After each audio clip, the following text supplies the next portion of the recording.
আজকের recipe pizza.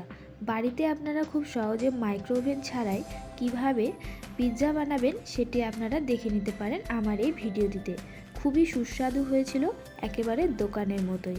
Pizza বানাতে কি কি লাগবে সেগুলোই আজকে আমরা প্রথমে দেখে নেব। লাগছে ক্যাপসিকাম, টমেটো, পেঁয়াজ, লাগছে বাটার, চিজ, পনির। আমি এখানে দুটো পিৎজা বেস রুটি নিয়ে নিয়েছি। আপনারা চাইলে বাড়িতে ময়দা মেখেও বেসটি তৈরি করে নিতে পারেন, অথবা আপনারা বাজার থেকেও পারচেস করতে পারেন। এরপরে আমি সবজিগুলোকে সুন্দর করে কেটে নিয়েছি।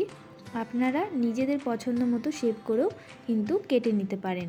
এরপরে আমি পনিরগুলোকে ছোট ছোট টুকরো করে কেটে নেব। বন্ধুরা, এটি কিন্তু স্বাদে এবং গন্ধের দোকানের বা রেস্টুরেন্টের পিৎজা থেকে কোনো অংশে কম হয়নি। আপনারা বাড়িতে এইভাবেই বানিয়ে নিতে পারেন। পুরো ভিডিওটি দেখে নিন। ভালো লাগলে একটি লাইকও করবেন। চ্যানেলে নতুন বন্ধু হয়ে থাকলে চ্যানেলটি অবশ্যই সাবস্ক্রাইব করবেন নতুন নতুন রেসিপিগুলি দেখার জন্য। আমি সব কিছু মোটামুটি রেডি করে নিয়েছি। এবারে আমি গ্যাসে কড়াই বসিয়ে দেব এবং কিছুটা সাদা তেল কিন্তু গরম করে নেব। এই গরম তেলে খুব হালকাভাবে ক্যাপসিকাম আর পনিরগুলিকে আমি সামান্য নুন সহযোগে খুব সুন্দর করে ভেজে নেব। ক্যাপসিকামটিকে আমি ভেজে নিলাম। আপনারা চাইলে নাও ভেজে নিতে পারেন, কারণ এটা একটুখানি শক্ত হওয়ার জন্য আমি এটাকে খুবই হালকাভাবে ভেজে নিয়েছি। একদমই ডিপ ফ্রাই কিন্তু করিনি, তবে পনিরগুলোকে কিন্তু ডিপ ফ্রাই করে নিতে হবে।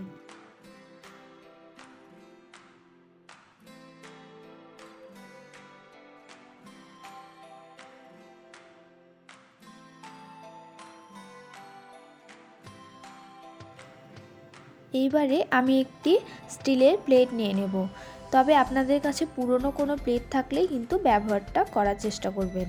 তারপরে আমি পুরো প্লেটে সুন্দর করে বাটার মাখিয়ে নেব। আপনারা এখানে বাটারের পরিবর্তে সাদা তেলও কিন্তু ব্যবহার করতে পারেন। এর ওপরে আমি রেডিমেড পিৎজা বেস রুটিটিকে দিয়ে দেব। যদি আপনারা বাড়িতে ময়দা মেখে করে থাকেন তাহলে রুটিটিকে কিন্তু মোটা করে বেলে নিতে হবে এবং বাটার মাখানো প্লেটের উপর দিয়ে একটি কাঁটা চামচের সাহায্যে কিন্তু অসংখ্য ছিদ্র করে দেবেন, না হলে রুটিটি ফুলে উঠতে পারে। আমি এখানে যে রুটিটি ব্যবহার করেছি সেটি কিন্তু ফুলে যাওয়ার কোনো সম্ভাবনা নেই, সেই জন্য আমি কিন্তু কোনো রকমের ছিদ্র করিনি। এরপরে আপনারা রুটিটির গায়ে ভালো করে সস মাখিয়ে দেবেন। এক্ষেত্রে আপনারা পিৎজা সস ব্যবহার করতে পারেন, তবে আপনাদের কাছে যদি না থাকে তবে সেক্ষেত্রে আপনারা যে কোনো রকমের টমেটো সস কিন্তু ব্যবহার করতে পারেন। এরপরে সবজিগুলোকে সুন্দর করে পিৎজার ওপরে সাজিয়ে নিচ্ছি আমি। আপনারা আপনাদের নিজেদের পছন্দ মতো যে কোনোভাবে সাজিয়ে নিতে পারেন। ক্যাপসিকাম, টমেটো, পেঁয়াজ, পনির সবগুলোকেই কিন্তু আমি এখানে দিয়ে দিচ্ছি। আপনারা চাইলে red bell pepper, yellow bell pepper এগুলো যদি আপনারা কালেক্ট করতে পারেন আপনারা কিন্তু এগুলোকে ব্যবহার করতে পারেন, তবে সেগুলো দিলে কিন্তু আরও সুন্দর টেস্ট আসবে এই পিৎজাটির।